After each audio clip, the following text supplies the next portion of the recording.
There are lots of rumors going around about the Boston Red Sox still after the winter meetings have passed. What ones are you actually buying into?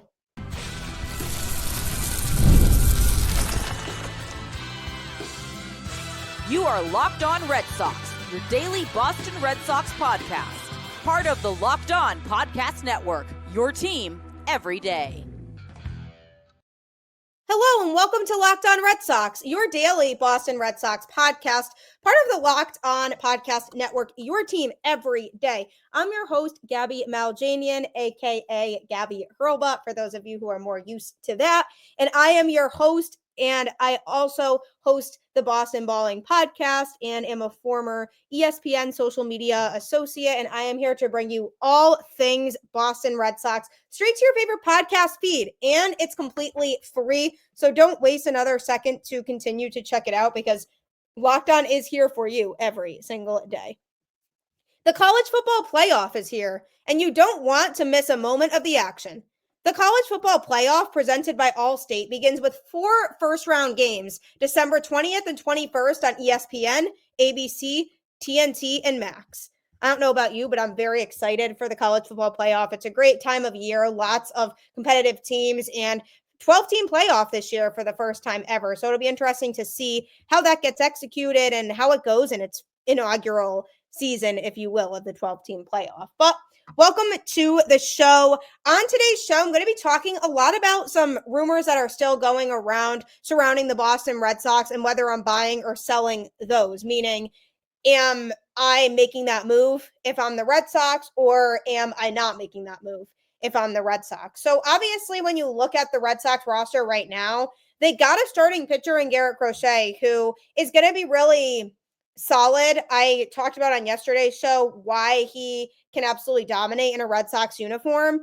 And adding him to the rotation is a big upgrade for them, but they still need to do more. The reality at the end of the day is that the Red Sox need to continue making moves. The Yankees actually traded for Cody Bellinger yesterday to amp up their lineup a little bit. So they've been making moves. They also traded for a closer from the Brewers and Devin Williams last week. So they have been making moves to try to solidify their status atop the AL East again. And if I'm the Red Sox, I'm making moves that counter that. And I'm making sure that I'm putting this baseball team in the best possible position to succeed. So one of the rumors surrounding the Red Sox right now and what their next move will be is that they are rumored to still have interest in pitcher Corbin Burnes, who it was reported the other day might be willing to take a less contract, meaning shorter term than what he originally wanted and for a little bit less money. And for John Henry, somebody who has been hesitant to give out long-term contracts to pitchers, if he's willing to take a shorter-term deal, that would be right up the Red Sox alley. I mean, Corbin Burnes had a 2.92 ERA in 2024 and a 15-9 record over 32 starts. And he's also a Cy Young winner and a 4-time All-Star. So there's no doubt that Burnes has the talent to be able to really boost the Red Sox rotation. And if you add Burnes to the rotation, then you're looking at a really competitive group of starting pitchers here that could give the Red Sox a good chance at winning the division. Then you have to address the offense problem and get a power bat that's a right-handed bat to add to your group of young guys that you already have. But when it comes to Corbin Burnes, am I buying or selling that rumor? I am buying it, and here's why. If you asked me this question last week, I would have said no, I'm selling it because I don't think the Red Sox would be willing to dish out the type of money that Burnes wants or is looking for, because we knew once Max Fried signed with the Yankees that Corbin Burnes would probably be demanding around that same thing, if not maybe even a little more. And my guess would be that because he's still on the market and hasn't signed anywhere yet, that teams are hesitant to give him that kind of money. And so that's where I think all of this came into play about him being willing to take a smaller deal, because of the fact that he wants to go somewhere, obviously, and might be willing to settle for a 4 or 5 year deal. Once that news came out that he was willing to take a little bit less, now I'm buying this rumor that I genuinely feel like the Red Sox are interested in signing Burns. I don't think that they would still be interested in him had he said he was looking for around what Fried got. I think the Red Sox would back themselves out at that point, and that is part of the reason why I feel like they were in heavy talks with the Mariners about acquiring one of their starting pitchers so that they don't have to spend the money on Corbin Burns, because I don't think that's really where John Henry wants to spend his money.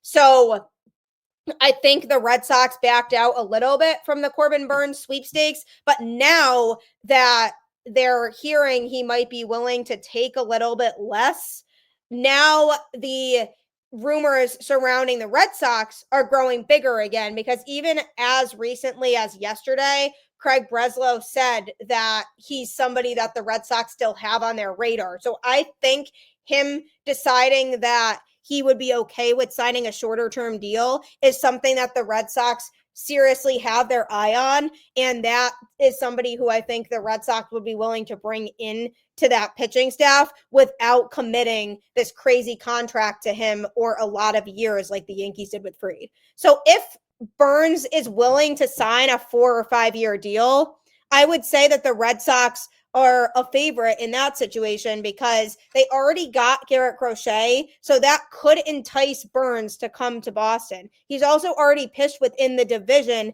by being an Oriole, so he's very familiar with the AL East. So from a comfortability standpoint of throwing to the other teams in the division, he's already comfortable with that. And on top of all of that, if he's going to a team like the Red Sox, who's on the upswing right now with a lot of young talent on the current roster and in the farm system, if he signs a 4 or 5 year deal, could go into it knowing, oh, there's a chance that I win a championship or two with this team because of the talent that they have right now. So there are a lot of reasons why I feel like the Red Sox still have a chance with Burns. I am not ruling it out, but again, only because of the most recent news that came out about how he's willing to take a shorter term deal. I would not have said that I'm buying into the Red Sox being interested if he still wanted a Max Fried type of contract. I just don't think the Red Sox would have done that. Would I love to see Burns in a Red Sox uniform? Absolutely. Is he the end all be all? No, but if you don't get Corbin Burns, then you're looking at having to dive a little bit more into the farm system to trade for somebody like Luis Castillo or another Mariners pitcher. And do we really want to dive deeper into the farm system again after they just gave up a pretty hefty price for Garrett Crochet? Again, I love the Crochet move, and I'm not criticizing that in particular, but I feel like from a well-being and peace of mind standpoint for Red Sox fans, they would feel a lot better about them not having to give up any of their young talent and just sign Corbin Burns instead. So this feels like a really crucial move to me, because if they go and they miss out on Burns and they have to trade for another starting pitcher, then they're looking at potentially losing out on some of that farm system talent that they genuinely saw being part of the major league roster moving forward. So I just hope that if they do want to sign Corbin Burns, that they're giving him a very convincing case as to why he should sign in Boston, because say he comes to the Red Sox on a shorter term contract and he pitches really well, but then he starts to decline in the last year or two, then at least they're not stuck with him for another few years after that. Like with Max Fried's contract with the Yankees, that's going to be really tough for them the last few years when he starts to decline and he's still on this deal with the Yankees. It's kind of like Giancarlo Stanton's contract, how they committed to this long-term deal with him and he hasn't been contributing as much as they would have wanted him to, especially during the regular season. I will give it to him. He shows up in the postseason, but the guy in the regular season just struggles. And I could see that happening after the first couple of years with Max Fried. So I also think Red Sox fans would feel more satisfied getting Corbin Burns if they didn't have to commit to this crazy long-term contract with him. So we'll see what happens with that one. But I am buying into the Corbin Burns rumors because of the fact that the Red Sox feel like they're in a place where they wouldn't want to commit long-term to a starting pitcher, but they've expressed interest in Corbin Burnes himself and know that he would enhance the rotation. So we'll see if they end up acquiring him. But coming up, I'm going to be talking about some more rumors that involve the Red Sox post-winter meetings and whether they are realistic for this team. The World Series, Super Bowl, the Olympics. The world's top athletes get to play in these top-level sporting events thanks to one thing: teamwork. And teamwork can also protect your financial legacy and your family's future. SelectQuote's licensed insurance agents are the perfect teammates when shopping for customized, affordable life insurance. They can find you the right policy to keep your financial legacy safely in your family's end zone. SelectQuote is one of America's leading insurance brokers with nearly 40 years of experience, helping over 2 million customers find over $700 billion in coverage since 1985. Other life insurance brokers offer impersonal, one-size-fits-all policies that may cost you more and cover you less, while SelectQuote's licensed insurance agents work for you to tailor a life insurance policy for your individual needs in as little as 15 minutes. Get the right life insurance for you for less at selectquote.com/lockedon. Go to selectquote.com/lockedon today to get started.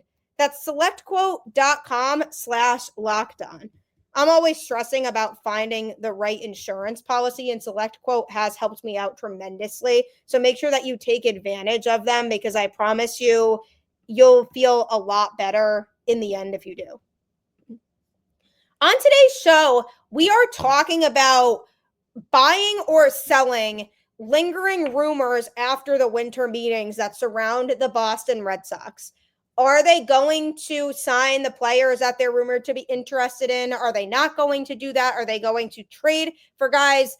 It's all being broken down on today's show. And I've already talked about Corbin Burnes, how I'm buying into the Red Sox signing him on a shorter term deal, because he did mention recently that he'd be willing to take a shorter term deal. So if that ends up being the case, I could totally see the Red Sox signing him.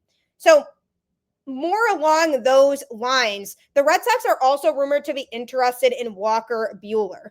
This one I'm also buying into because he would not be as expensive as Corbin Burnes, and the Red Sox feel like he's a pitcher who they could throw into their system and be able to maximize the talent that we saw from him back before he got injured. Now, again, he's a pitcher who would worry me because of his injury history, but it's kind of a low risk, high reward type of signing if they do bring in Buehler. And I think the Red Sox would be aware of that, but they're obviously okay with pitchers being brought in with an injury history.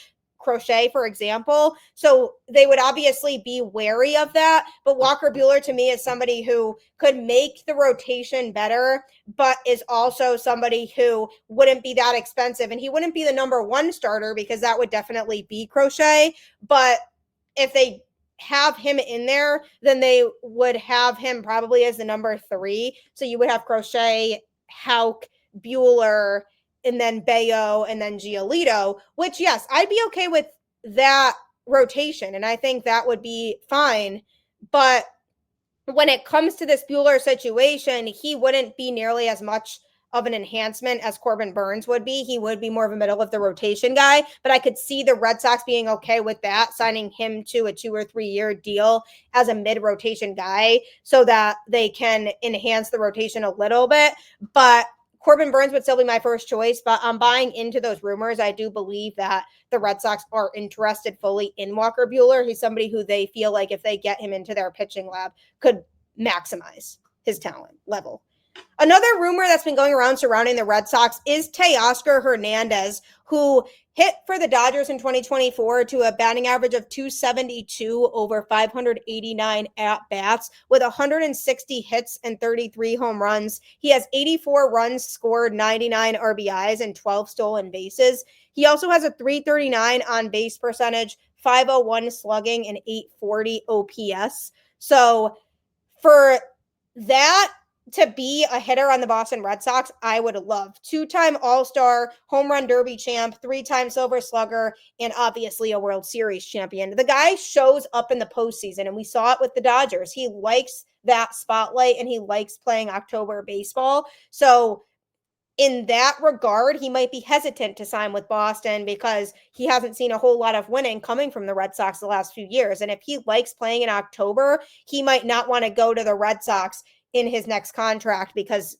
he's not super convinced that they can win. But at the same time, just like I talked about with Corbin Burns, the Red Sox getting Garrett Crochet symbolizes that they seem more interested now in winning than they were the last few seasons. So by getting Teoscar Hernández, he would be a huge boost to the lineup, and he's also a right-handed bat.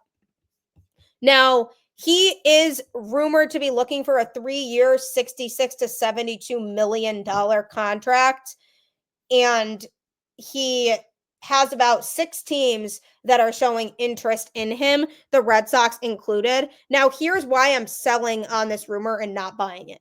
Because the Red Sox have also shown interest in Santander. And when it comes to Teoscar Hernández, they've wanted him since last offseason, but it came out after the fact when he signed with the Dodgers that they weren't as aggressive as the Red Sox fans thought they would be, and people were hoping that they would be more aggressive for him. So I do wonder if they are not being as aggressive towards him this time around. But at the same time, he is demanding a little bit less than Santander, who I was also going to discuss on here too. 235 batting average, but hit 44 home runs this past season with the Orioles, over 595 at bats with 140 hits.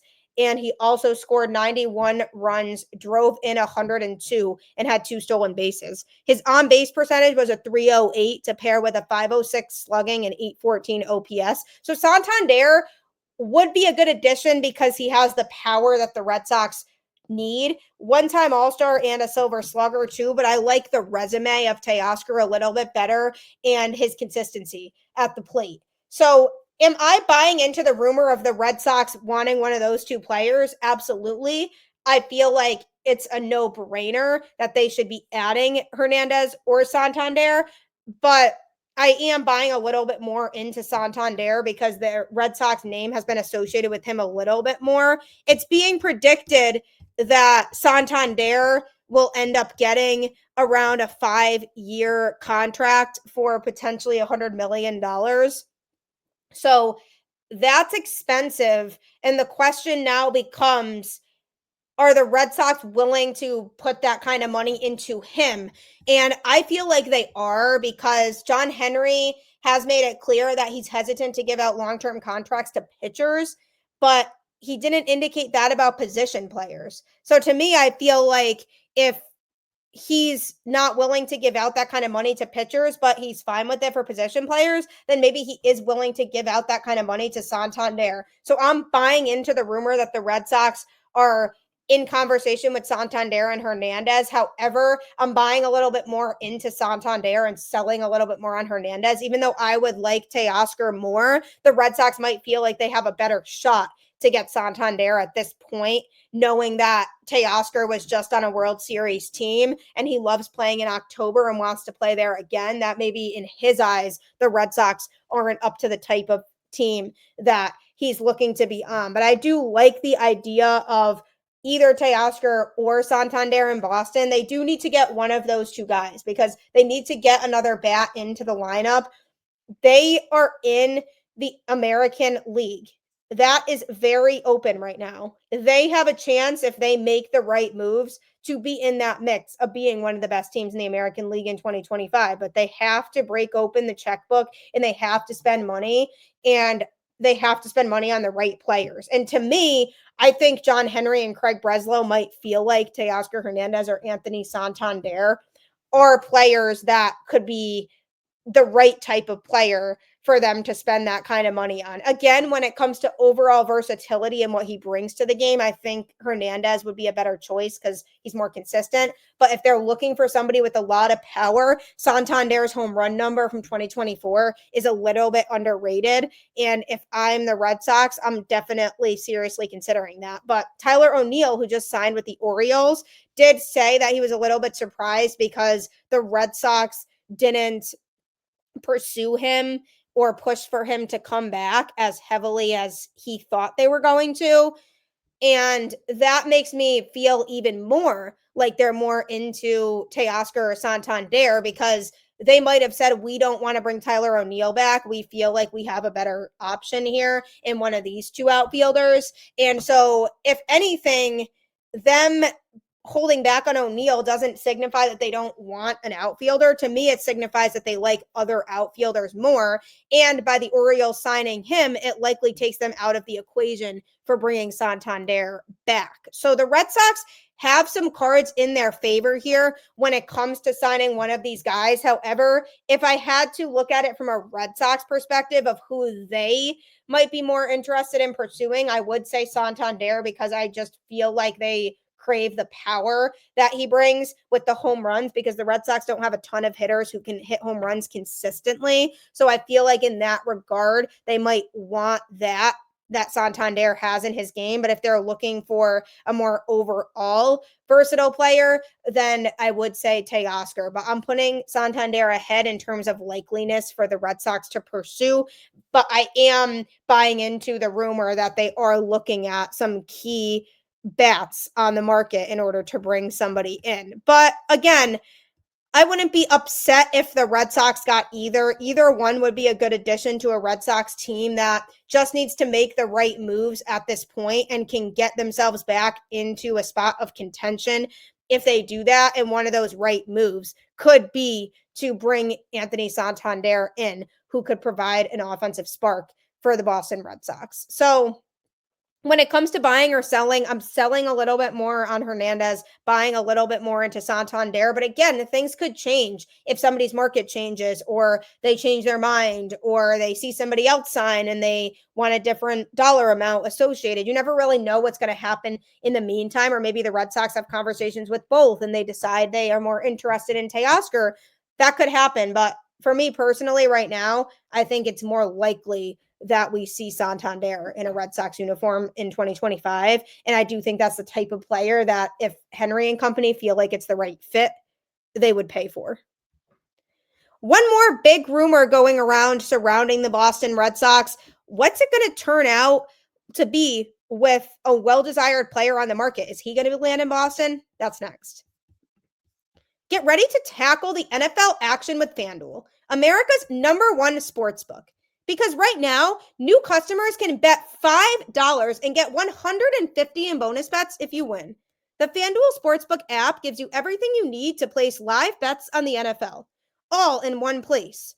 So when you get a hunch in the middle of the game, you can check out the latest stats, view live play-by-play, and so much more on the same page where you place your bets.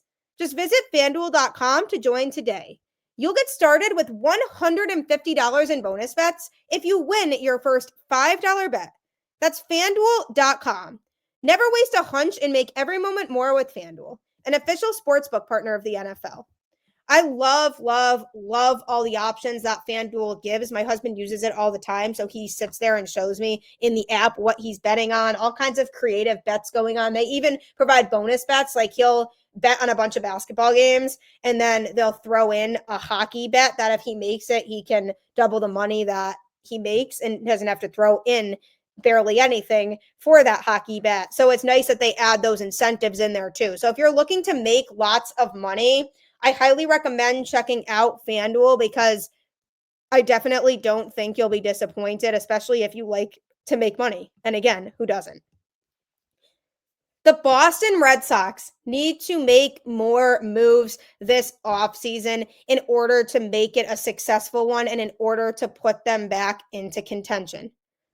So, With all of that being said, are we buying or selling on lingering rumors of players that the Red Sox are still associated with? We've talked about Anthony Santander. We've talked about Teoscar Hernández, who, by the way, I wanted last winter, and I talked about on the podcast last winter, bring in Teoscar. Then, of course, he went to the Dodgers. So we'll have to see what happens there. We've talked about Corbin Burns, but one key player that's been linked to a few teams is Alex Bregman. Now, Bregman, to me, is a player that could make a lot of sense in Boston in regards to the fact that his bat is really good for Fenway. He has always throughout his career hit well at Fenway Park. When the Red Sox face him there, he demolishes baseballs and he kind of owns the Red Sox pitching, for lack of a better description. He always has had a Fenway friendly bat. So that alone could enhance the Red Sox lineup. He's also a veteran who is used to winning. He's a guy who has a couple World Series rings. He's a guy who has gone to the ALCS multiple times throughout his career. So in that regard, him being a veteran surrounding a lot of young guys on this Red Sox roster who haven't had exposure to the postseason, he could help be that guy that helps calm down some of the younger guys so that they don't fold under that pressure. And he could be a good clubhouse leader in regards to showing these guys what it means to win. He also has a good relationship with Alex Cora, and they know each other very well from spending time in Houston together. So from that standpoint, Alex Cora might like having him around because he knows what kind of player he is and he's seen it firsthand. So that could help the Red Sox. And also, if they do bring him in to play the field, he could play second base theoretically because the Red Sox don't really have a defined second baseman right now. I mean, it could be Vaughn Grissom. It could be Christian Campbell. Campbell likely isn't ready yet to get called up to the majors. And Grissom, with the injuries that he has had, we don't really know if he's going to be ready to be the starting second baseman on opening day or if the Red Sox would feel confident putting him out there. I'm not saying to sign Bregman and definitely move Devers to first base. If they do sign him, I think that's a possibility that they consider moving Devers to first and then they trade Tristan Casas for pitching. I could see that being something that they potentially do, but I also see them signing Bregman and just having him play second. And defensively, it would help the Red Sox infield because it's already been talked about that he could make a seamless transition to second base. So there are upsides to signing Alex Bregman, but the Red Sox front office has been split on this because Alex Cora and Sam Kennedy want Bregman, but Craig Breslow and a few other people in the Red Sox front office don't really want him.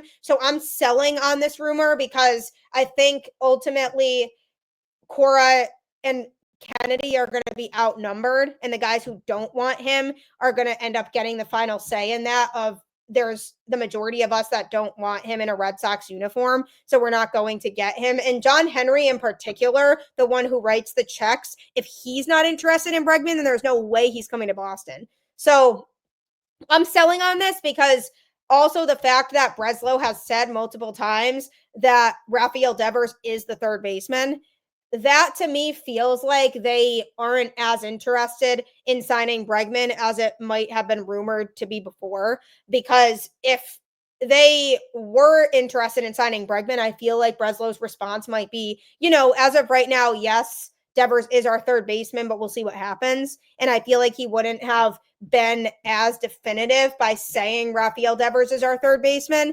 So I feel like in that regard, bringing in Bregman has that potential of them saying, okay, we're moving Devers to first base. And if I'm Breslow and company, I don't necessarily know that I want to do that. And if they feel committed to Devers at third base, I'm not seeing them even bringing in Bregman because I think they would then justify it by saying we have other infielders that we can choose from.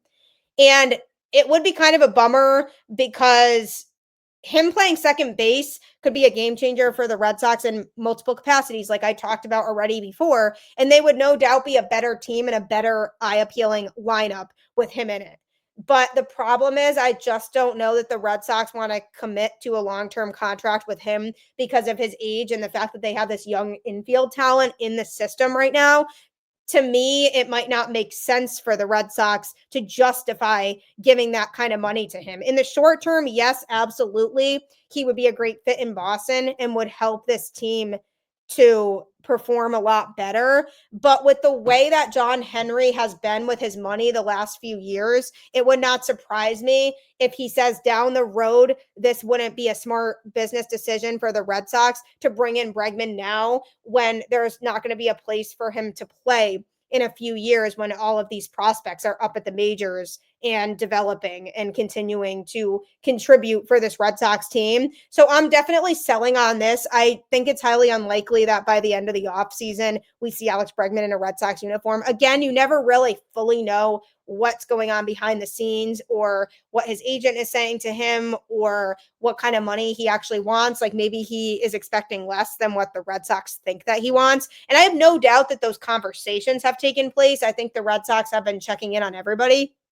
But ultimately, at the end of the day, I could see John Henry and company settling for not bringing him in because they just don't think it makes a lot of financial or long-term success for the franchise. And Henry has seemingly been so big on the longer-term decisions as of late. And I think that's why they are happy they got Garrett Crochet too, because he's a pitcher who can contribute for them more in the long run than if they were to sign Max Fried. And again, if they sign Corbin Burns, at least they also have Crochet who can be the ace longer into the future. So I'm not necessarily convinced that Alex Bregman is truly on the Red Sox radar. I don't think he ends up in Boston. I think they're a lot more focused on the outfielders in Teoscar Hernández and Anthony Santander. I think one of those two players, realistically, we could see in a Boston Red Sox uniform. But overall, I'm not seeing them be the team that lands Alex Bregman. So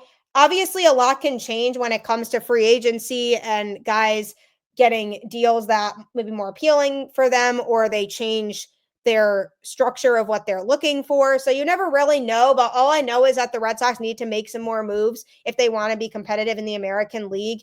And hopefully they will. I mean, a lot of players are still left on the board and haven't signed yet. So we'll see who else comes to Boston. But I do appreciate you tuning into Locked On Red Sox and making it your first listen today. For your second listen, enjoy Locked On MLB with host Paul Sullivan, aka Sully, who will keep you up to date on all things going on across the league. So if you want to see what's going on with other teams, make sure you check out his show on YouTube or wherever you get your podcasts. As always, keep the faith, go Red Sox, and I will catch you on the flip side.